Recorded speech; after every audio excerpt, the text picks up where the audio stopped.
Hi and welcome back to the channel. Today we're going to be discussing the first episode of Series 4 of Lower Decks, Tuvix, pun in the title.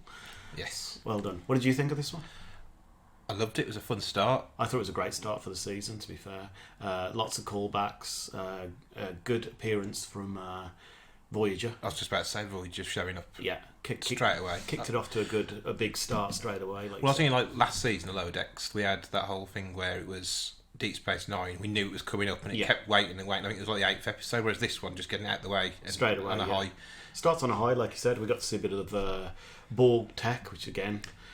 Yes, a big return, even if it was done in a silly way. But what would you expect from Lower Decks? I wouldn't expect nothing less. The amount of Easter eggs in there going on board Voyager and seeing every part of the show. I was so impressed that the entire ship was actually in there rather than... Was the whole ship in there? I remember they got mess hall, sick bay, engineering, bridge, cargo bay, transporter room, corridors. Yeah, I suppose they did. Mention it. So they got a majority of the ship in there, and like I said, the little callbacks, like the robotic salamanders from that episode. Yeah. All the callbacks to what's it called, Fairhaven. Yes. I enjoyed seeing Chaotica again, and particularly the clown. Yes. I love the clown. I'd love to know. I haven't looked, and I don't know if the actor's still around even, because I know he's probably getting on when he did Voyager, but if that was the original voice. Same voice. I wasn't sure because I couldn't tell if... It didn't sound like it was Mike Mahone. I can't remember his last name is. The guy that played the clown originally. It didn't sound quite like him, but I'm not sure if it could have been for all I know. Again, he's quite a lot older. That's what I mean. Yeah. In the episode, and voices do change, but I wasn't too sure about it. But yeah, I thought it was great seeing him back again. It's quite Boimler heavy. Yes. Again, but obviously we were teased with the promotion at the beginning of the episode. Yes. Which then moved into... Were you surprised at the end when Rutherford didn't get one? I was, considering he was involved in the thing. Obviously, that comes back later. But I sat there going, "Huh? What happened to Rutherford?" I thought, "Oh, maybe it happened off camera," and then they literally make a point of establishing they didn't get one. Well, which is covered in episode 2, which obviously they were both released back to back. Which I'm kind of glad, because that actually probably would have bugged me the week. To watch it, thinking he was done dirty, and they probably knew there'd be like a hashtag campaign for it. You did Rutherford dirty, so they got that out of the way quite quick in the next one. But we'll talk more about that as it comes up. But the plot itself, with just them going aboard Voyager and then the macro virus from years ago, I just loved how that. I know it's a comedy episode, but how that got stuck in that one panel for all those years. And they managed to bring back Neelix's cheese. The legendary cheese. Right, the ship, yes. So they managed to call back all of the really stupid elements of Voyager. Yeah, so, and that's not before we get to Tuvix. Well, Tuvix, the namesake, which they straight away did bring out the whole Janeway murdered Tuvix, which of course has been a big online thing. We've all been saying it for years, and years, and they kind of examined it as well as making a joke of it. Yeah, and then she went back to log, and I love Shaq. So, no, she didn't mess around. And I do like the moral concept of the I can't think of what the one that Billups and the Doctor's called now, whether they call the mixture of the two, but the concept of like, well, I'll just make all of them the same, and then they can't really murder me. Yeah, they can't murder me. Obviously, it gets well out of control by the end, which kind of makes it okay to split them up. But they had the resolution where they work it out due to personality. It becomes that massive blob rather than the conglomeration of the... Which seemed like a good Tendi solution. Yes. As well. Well, that was nice that she's got her... They all had their own parts this week. Yeah. Apart from Mariner. I think Mariner sort of took a step back this week. Mariner didn't do so much in this episode, did she? Now you mention it. Yeah. It was very... But like I said, I thought that's why I was like, it was a Boimler heavy one. Yeah. It was very front and centre in this one. Which I love, because I love Boimler. Yeah. He's probably my favourite character in Lower Decks, which is useful considering he's one of the main ones. So. And I think that the one man that Mariner does have is the reason that Ransom promotes her. Yes, when she gives Boimler that little pep talk saying you can do this, you don't need me, and all that. So that was a nice moment for her. But I was really surprised that was a good moment for Ransom as well. Yes, he's noticed that. I quite like him. Some people like him more and more as some it's people have going issues on. and think he's just a dumb character, but now I actually think he's actually, if you watch and pay attention to him. Well, that's what I liked about this. This one showed growth. If that makes sense. So Ransom's character had some growth. The fact that they actually got promoted, that showed growth, and that they were okay with changing the status quo. Because I thought they were going to do that with Boimler when he left ship, but obviously that changed back quite quickly. So yeah, them changing up the formula, I'm all for it. I think it's a really good, good move.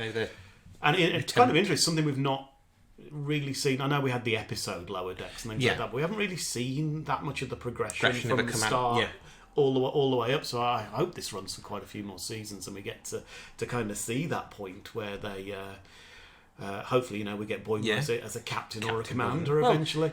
What a great way to end the series if maybe it jumps ahead a few years just to give it a bit of... That would be a good end, see them all promoted and moved off. I mean, I could see Boimler and Mariner being his first officer, really. It's like in the future. But or vice versa, whichever way around. I'd be happy with either, to be honest. Again, Lower Decks could finish and a new show could take over, which still is the same characters. It's just called something else because they're no longer Lower Decks. But that's true. There is progression there, and there's certainly many spin-offs that can be done. Yeah. But straight at the gate, the great start to the season. I think so, yeah. I think it was a really good start. Again, it showed all of Lower Deck's strengths, which has got the heart of Star Trek, but then it's also it's kind of melded with, well, obviously the humour of things like Rick and Morty and things like that, but not so extreme. And I think the two were better than they kind of have any right to, but it just does. I always remember when Lower Decks was announced, I was a bit like, an animated comedy series. Same, and then it's probably one of the best sort of Treks that they've done more recently. It's one of those, if I had to rank the Treks, it would kind of be near the bottom, but not only because it's like, it doesn't really fit into the established formula of Star Trek, you know what I mean? Whereas it gives you that Alien of the Week or Problem of the Week and move forward. So it's just obviously doing a comedy format. But as far as ones that I enjoy, it would be near the top. It's one of those weird ones, like a bit like we just did our best and what we think our best and what our favourite is. Lower Decks would be high on my favourite, but it would be low on what I think is the best for Star Trek specifically. But I think the meld of the two works really, really well, but much better than I would have thought when it was announced. I kind of discounted, but it's actually it's probably one of the ones I look forward to the most. Yes, whenever it comes back, and the 2-part start to the series. But like I say, episode 1 for me, just hitting all the high notes. Plenty of Easter eggs. Yeah, mentioned the Pike thing that they're not supposed to talk about. Well, I thought them bringing back Voyager was at this point was a really, really, really good timing because we just obviously had the ship museum in Picard and those type of things, and so this kind of felt almost like a carryover from that a little bit. So you had all kind of the same kind of emotional beats to seeing the ships again and all the rest of it. So it's really well timed. Really, really well timed. An opportunity to bring back the original Enterprise, the NX-01. I say the original. I know people think that's the original series, but by original I mean the first, should I say? You just want the season 5 that never was of Enterprise. Again, I want the. It did look good. It did look good. Oh no, we have to find a picture of it now to put with this soundtrack. Yeah, bugger. It's fine. Yeah. So what would you rate this one in the pantheon of Lower Decks in lights? Obviously, 5 not 4, or is it 4 not 5?